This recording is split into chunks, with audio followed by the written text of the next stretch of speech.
अस्सलाम वालेकुम। उम्मीद करता हूँ कि आप सब खैरियत से होंगे। कुछ हमारी रिमेनिंग इंटरनेशनल ऑर्गेनाइजेशंस रह गई थी, तो आज हम उनको डिस्कस करते हैं। तो उनमें जो रिमेनिंग ऑर्गेनाइजेशंस थी उनमें सबसे पहले आपके पास ब्रिक्स आती है। इसका जो फुल नेम है वो बेसिकली 5 कंट्रीज़ के मिलने से बनता है, that is Brazil, Russia, India, China and South Africa. Initially it was the concept of Jim O'Neill in 2001। Jim O'Neill वो पर्सन था जिसने 2001 के अंदर इसका कॉन्सेप्ट दिया। फिर 2006 के अंदर जाकर ये ब्रिक्स जो है वो बनती है, और इसमें ब्राज़ील, रशिया, इंडिया और चाइना ये इसके फाउंडिंग मेंबर्स होते हैं। लेकिन 2010 के अंदर जाकर इसको साउथ अफ्रीका ज्वाइन कर लेता है, जिसकी वजह से इसका पूरा नाम जो है वो ब्रिक्स बन जाता है। जो ब्रिक का फर्स्ट समिट हुआ था वो रशिया के अंदर हुआ था 2009 के अंदर, और बाद में 2020-24 तक ये एक्सपैंड कर गई और इसके अंदर तकरीबन 11 के करीब ममालिक शामिल हो गए, जिनमें Brazil, Russia, India, China, south Africa, Egypt, Ethiopia, Iran, UAE, Indonesia वगैरह शामिल हैं। इसका कोई परमानेंट हेडक्वार्टर नहीं है, अलबत्ता इसका एक बैंक है, that is New Development Bank, BRICS bank, Shanghai China के अंदर है।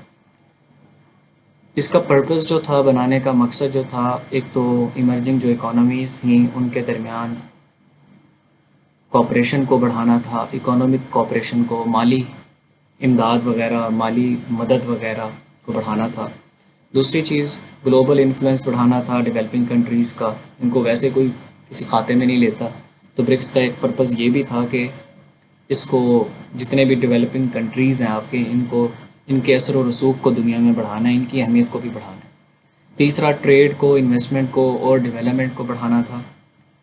उसके बाद चौथा आपके पास जो वेस्टर्न इकोनॉमीज़ हैं, लाइक यूरोपियन कंट्रीज़ जितने भी हैं, उनकी जो डोमिनेंस है उसको रिड्यूस करना था। और साउथ एशिया को जो है उसके दरमियान एक कॉपरेशन को स्ट्रेंथन करना था, मजबूत बनाना था। 2024 के अंदर होने वाला जो सेशन था वो रशिया ने चेयर किया था, जबकि लेटेस्ट इसका जो समिट हुआ है वो 17th ब्रिक्स समिट था, जो कि 6 से 7 जुलाई 2025 में रियो डी जनेरियो, ब्राज़ील के अंदर हुआ था। नेक्स्ट चलते हैं, तो हमारी नेक्स्ट ऑर्गेनाइजेशन है आसियान। आसियान जो है इसका पूरा नाम है association of south east Asian Nations. इसकी फॉर्मेशन होती है 8 अगस्त 1967 को। बैंकॉक, थाईलैंड में ये ऑर्गेनाइजेशन बनती है, और इसके मेंबर्स जो हैं वो तकरीबन 10 हैं, जिनमें Indonesia, Malaysia, Singapore, Thailand, Philippines, Vietnam, Laos, Cambodia, Myanmar and Brunei. इसका हेडक्वार्टर अगर हम बात करें तो वो जकार्ता, इंडोनेशिया में है। इसके साथ साथ इसका जो सेक्रेटरी जनरल है वो काओ किम हॉन, कंबोडिया से उसका ताल्लुक़ है, जो करंट सेक्रेटरी जनरल है।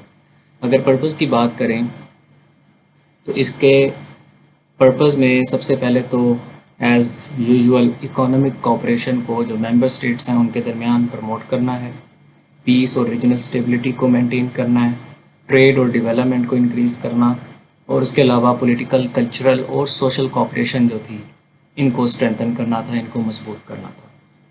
नेक्स्ट ऑर्गेनाइजेशन है OECD। इसका फुल नाम है organisation of economic cooperation and development, OECD। ये 30 सितंबर 1961 को बनती है और रिप्लेस करती है OEC को, जो कि organisation for European economic cooperation थी। OECD का हेडक्वार्टर जो है वो पेरिस, फ्रांस के अंदर है, और इसमें अभी तकरीबन 38 मेंबर कंट्रीज़ हैं। इसके सेक्रेटरी जनरल का नाम मिथियस कॉरमैन है, जो कि 2021 से हैं।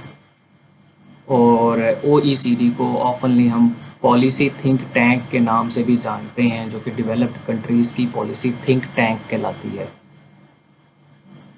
ये अपनी इम्पोर्टेंट रिपोर्ट्स भी पब्लिश करती है, लाइक जैसा कि इकोनॉमिक आउटलुक हो गया, एजुकेशन एट ग्लांस हो गया। These are the some reputable reports that are published by the OECD.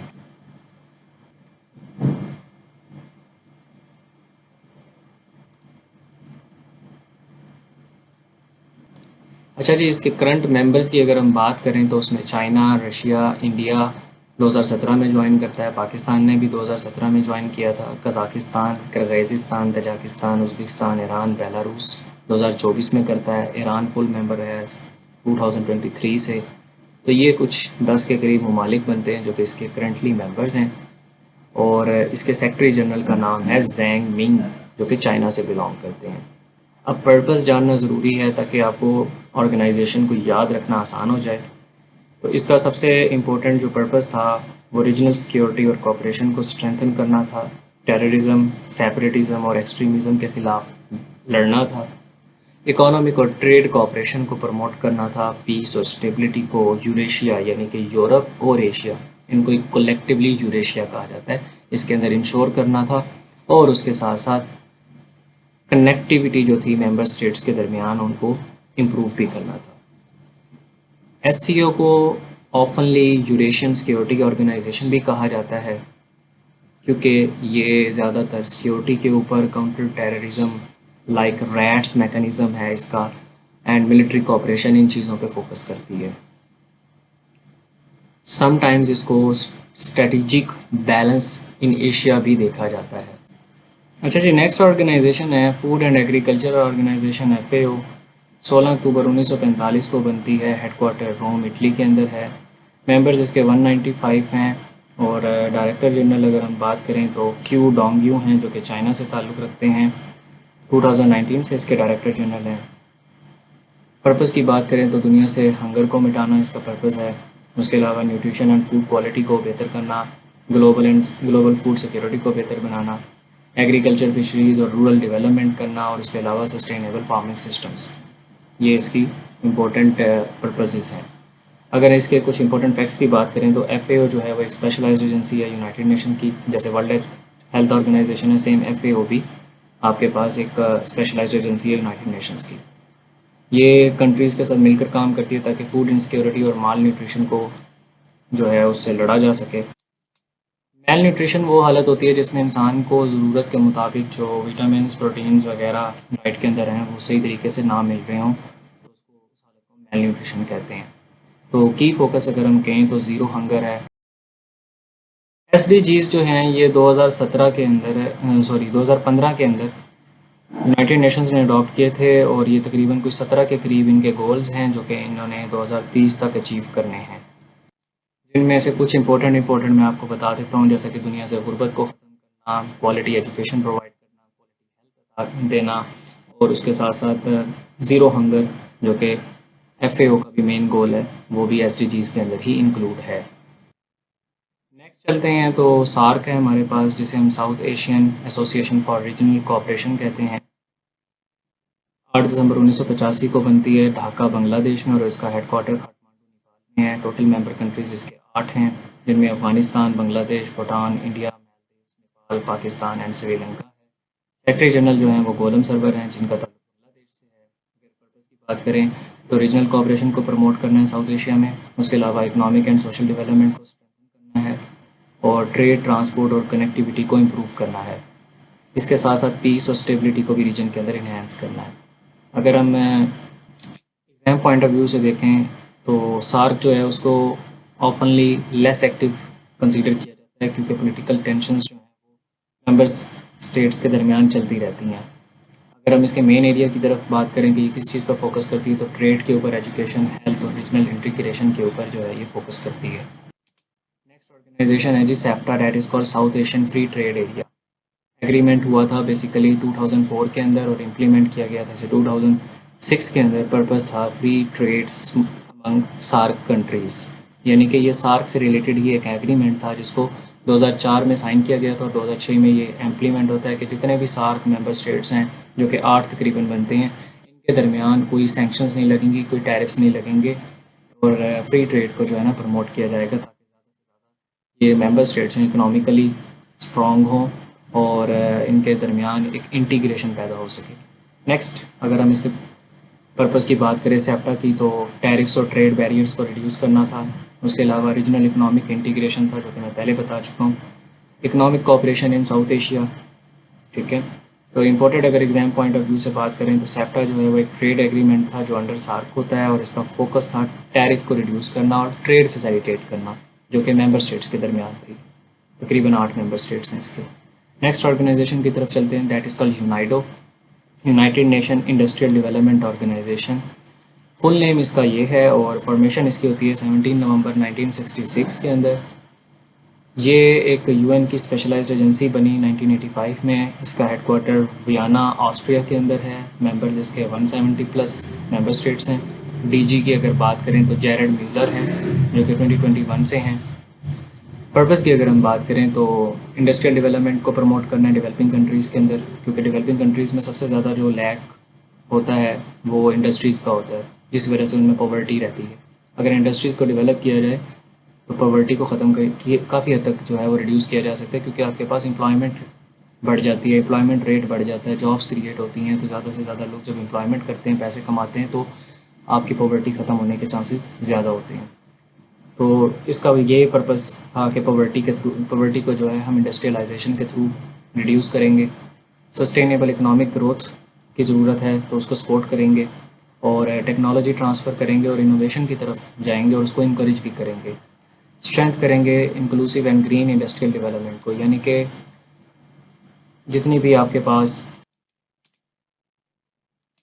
Inclusive means कि हर एक को ऐड करेंगे, मतलब कि जितने भी इसके 170 मेंबर स्टेट्स हैं तो हर एक को रीज़नेबल चांस दिया जाएगा कि वो जो है इसमें पर अपना हिस्सा डाले, और उसके साथ साथ ग्रीन इंडस्ट्रीज़ की तरफ जाएंगे ताकि कार्बन एमिशन से बचा जा सके, दुनिया के अंदर क्लाइमेट चेंज कम से कम आए। यूनाइडो जो है अगर एग्जाम पॉइंट ऑफ व्यू से देखें, स्पेशलाइज्ड एजेंसी यूनाइटेड नेशन की, इंडस्ट्रियल ग्रोथ के ऊपर फोकस करती है, सस्टेनेबिलिटी और इकोनॉमिक डेवलपमेंट की तरफ फोकस करती है। नेक्स्ट ऑर्गेनाइजेशन की बात करें तो डैट इज़ कॉल्ड जी4 नेशंस।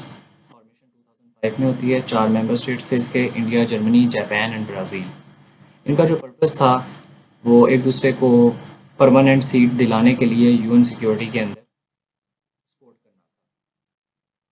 तो इस काउंसिल और ये रिफॉर्म्स भी यूनाइटेड नेशन सिस्टम के अंदर प्रमोट करना चाहते थे, और उसके साथ साथ जो डेवलपिंग और मेजर इकोनॉमीज़ हैं उनको उनकी जो रिप्रेजेंटेशन थी यूनाइटेड नेशंस के अंदर उसको भी स्ट्रेंथन करना चाहते थे। तो दैट वाई ये ग्रुप जो जी4 है 2005 के अंदर बनता है।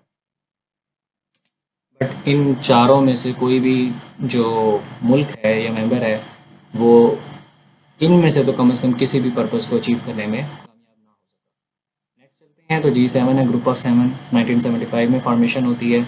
USA, UK, France, Germany, Italy, Canada, Japan ये इसके मेंबर्स होते हैं। इनका जो बेसिक पर्पस था वो ग्लोबल इकोनॉमिक पॉलिसीज़ के दरमियान कोऑर्डिनेट करना था, और उसके अलावा जितने भी इंटरनेशनल इश्यूज़ थे related to economy, security, climate change, उनको डिस्कस करना था। तो ये बेसिकली मेजर एडवांस इकोनॉमीज़ थी जिनको ये जी7 जो है वो रिप्रेजेंट करता था, यानी कि जितनी भी अगर आप ये देखें USA, UK, France, Germany, Italy, Canada, Japan, ये सारी की सारी मेजर इकोनॉमीज़ हैं। तो जी7 एक आप कह सकते हैं कि ये हब ऑफ मेजर इकोनॉमीज़ था यह है। तो आप कह सकते हैं कि जी7 जो है वो एक मेजर हब ऑफ तो आप कह सकते हैं कि जी7 जो है वो मेजर इकोनॉमीज़ का एक हब है। नेक्स्ट चलते हैं जी8 की तरफ। तो जी8 जो है 1977 के अंदर इसकी फॉर्मेशन होती है, रशिया ने इसको ज्वाइन किया था तो ये जी8 बन गया जी7। जी8 बेसिकली जी7 के मेंबर्स प्लस रशिया इनको मिलाकर जो है वो जी8 बन जाता है। रशिया ने 2014 के अंदर क्रीमिया क्राइसिस के बाद इसको सस्पेंड भी कर दिया था, लेकिन अब दोबारा से ये जो जी8 था वो जी7 बन चुका है, यानी कि जी8 का कॉन्सेप्ट खत्म हो गया। नेक्स्ट बात करें तो जी20 है, ग्रुप ऑफ 20 कहा जाता है इसको। तो ये 1999 में बनती है। इसका जो finance minister level leaders summit था वो 2008 में होता है। मेंबर्स इसके 19 कंट्रीज़ हैं प्लस यूरोपियन यूनियन भी इसमें शामिल है।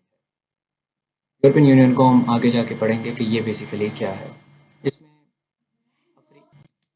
अफ्रीकन यूनियन जो है वो इसको ज्वाइन करती है 2023 के अंदर as a new member organisation. तो की मेंबर्स इसके टोटल आपके पास 19 हैं, जिनमें USA, UK, France, Germany, Italy, Canada, Japan, या Argentina, Mexico, Indonesia, South Arabia, South Africa, Turkey, South Korea, Australia शामिल है। प्रेसिडेंसी की अगर हम बात करें तो 2025 की जो G20 की प्रेसिडेंसी थी वो ब्राज़ील के पास थी, अब 26 में यूके के पास है। पर्पस की बात करें तो ग्लोबल इकोनॉमिक स्टेबिलिटी को प्रमोट करता है, उसके अलावा इंटरनेशनल फाइनेंशियल पॉलिसीज़ को कोऑर्डिनेट करता है, ट्रेड, क्लाइमेट चेंज और डेवलपमेंट से रिलेटेड जितने भी इश्यूज़ होते हैं उनको डिस्कस करता है, और इसके अलावा मेजर इकोनॉमीज़ के दरमियान कोऑपरेशन को स्ट्रेंथन करता है G20। अच्छा जी, ये तो थी आपकी कुछ मेजर ऑर्गेनाइजेशंस। 2 से 3 आपकी रह गई हैं, लाइक OIC, WHO, यूरोपीय यूनियन, एशियन डेवलपमेंट बैंक। तो ये जो आपकी रह गई हैं ऑर्गेनाइजेशंस, इनको इंशाल्लाह ताला नेक्स्ट लेक्चर के अंदर कवर कर लेंगे। उम्मीद है कि आपको इन ऑर्गेनाइजेशंस के कॉन्सेप्ट और इनके मेजर MCQs क्लियर हो चुके होंगे। काइंडली अगर आपको ये लेक्चर पसंद आता है तो इसको आप लाइक भी कर सकते हैं और इसके साथ साथ अपने दोस्तों के साथ भी शेयर कर सकते हैं ताकि ज़्यादा से ज़्यादा लोगों का फ़ायदा हो सके।